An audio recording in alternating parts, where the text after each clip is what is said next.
बिस्मिल्लाहिर्रहमानिर्रहीम नहमदुहु व नुसल्ली व नुसल्लिमु अला रसूलिहिल करीम। मुअज़्ज़ज़ सामीन ज़ी वक़ार, हमने अपनी पिछली गुफ्तगू में एतिकाफ़ के फ़ज़ाइल और मसाइल के हवाले से मुख्तसरन अर्ज़ किया है। अमूमन ऐसे मसाइल हैं जो घरों में एतिकाफ़ के मुतल्लिक़ा हमारी ख़वातीन को, हमारी माओ बहनों को पेश आते हैं। उस हवाले से चंद अहम मसाइल की तरफ हम इशारा करना चाहेंगे।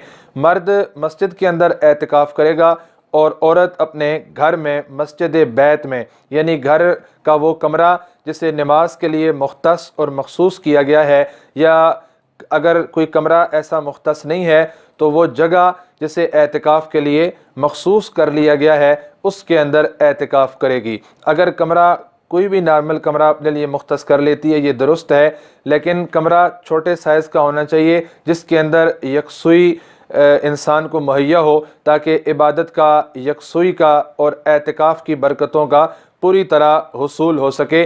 और अगर इतना कोई छोटे साइज़ का कमरा मौजूद नहीं है, ज़रूरी नहीं है, ये सिर्फ यकसुई के लिए है, लेकिन अगर ऐसा कोई कमरा छोटा मौजूद नहीं है तो एक ही कमरे का आधा हिस्सा या कुछ हिस्सा मुख्तस कर लिया जाए और वहाँ पर औरत एतिकाफ़ बैठ जाए।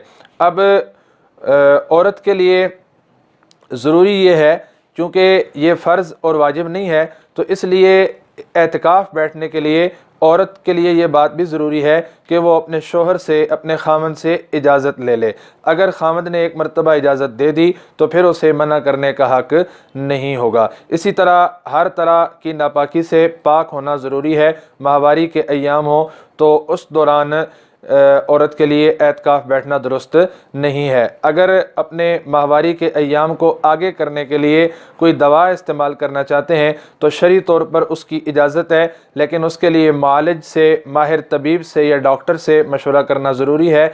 अगर उस दवा का इस्तेमाल करना सेहत के लिए ख़तरा ना हो और सेहत के लिए नुकसानदेह ना हो तो वो दवा इस्तेमाल की जा सकती है, वगरना उसे इस्तेमाल न करना बेहतर होगा। इसी तरह घर के काम काज अमूमन करने की ज़रूरत पड़ती है, तो मोतकफ़ यानी जाए एतिकाफ़ के अंदर रहते हुए औरत अगर अपने घर के काम काज कर रही है तो इसमें कोई मुज़ायका नहीं। इसी तरह खाना पकाने वाला अगर इसके अलावा और कोई नहीं है और ये पकाना चाहती है तो ये अपनी जाए एतिकाफ़ यानी मोतकफ़ जिसके अंदर ये एतिकाफ़ बैठी है उस जगह के अंदर बैठे बैठे खाने की तैयारी कर सकती है, खाना पका सकती है। अगर वहाँ से निकल कर पकाना चाहती है तो फिर उसके लिए ज़रूरी है कि जब एतिकाफ़ बैठे तो वो ये नीयत कर ले, अपने जहन में ये इस्तिस्ना कर ले कि मैं बक़दरे ज़रूरत, बवक़्ते ज़रूरत खाना पकाने के लिए एतिकाफ़ की जगह से बाहर आऊँगी, तो फिर इसकी गुंजाइश मौजूद है, लेकिन ऐसा सिर्फ मजबूरी में करना चाहिए।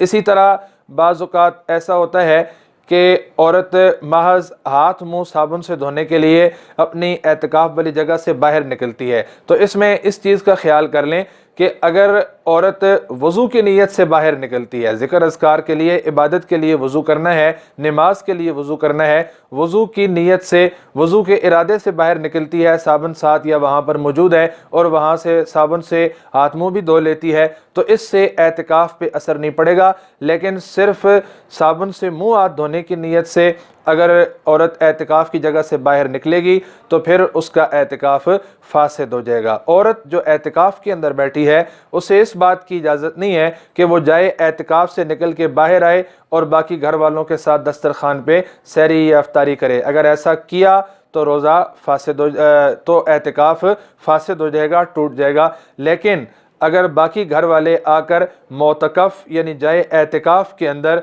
मोतकफ़ा औरत के साथ शामिल होकर सहरी इफ्तारी करना चाहते हैं तो वो ऐसा कर सकते हैं, इस बात की इजाज़त है। इसी तरह घर के अंदर और मर्द भी जो मस्जिद के अंदर बैठे होते हैं उनके लिए खामखा मोबाइल का फजूल इस्तेमाल जो है इसकी इजाज़त नहीं है। अलबत्ता वक्त देखने के लिए अगर मोबाइल इस्तेमाल करते हैं या दीनी लिटरेचर पढ़ने के लिए अगर मोबाइल इस्तेमाल करते हैं या दीनी मसाइल देखने के लिए अगर मोबाइल इस्तेमाल करते हैं तो या कुरान की तिलावत करने के लिए इस्तेमाल करते हैं तो उसकी इजाज़त है। लेकिन खामखा फजूल और बेकार इस्तेमाल जो है, मस्जिद में मर्द एतिकाफ़ बैठे हों तब भी और घरों में औरतें एतिकाफ़ बैठी हों तब भी, इसकी हरगिज़ इजाज़त नहीं है। اور اس سے اجتناب اور پرہیز کرنا چاہیے۔ اللہ رب العزت ہمیں دین کی صحیح سمجھ اور عمل کی توفیق نصیب فرمائے۔ وما علینا الا البلاغ المبین۔ امین ذی وقار، ہم نے اعتکاف کے مختصر مسائل آپ کے گوش گزار کیے ہیں، مرد اور عورت دونوں کے حوالوں سے اور دونوں کے متعلقہ مسائل، لیکن پھر بھی یقیناً بہت سے اہم مسائل جو ہمیں آپ کو پیش آتے ہیں وہ رہ گئے ہیں۔ اگر کوئی مسئلہ ایسا آپ کو پیش آئے تو وہ ضرور آپ کامنٹس سیکشن میں پوچھ لیں، یا ہمارا واٹس ایپ نمبر سکرین پہ آ رہا ہوتا ہے، آپ اس پہ وائس میسیج، وائس نوٹ بھیج کے آپ پوچھ سکتے ہیں، یا لکھ کر آپ سوال ہمیں بھیج سکتے ہیں۔ انشاءاللہ العزیز ہم اس کا تسلی بخش جواب دینے کی بھرپور کوشش کریں گے۔ اللہ ہمارا حامی و ناصر ہو۔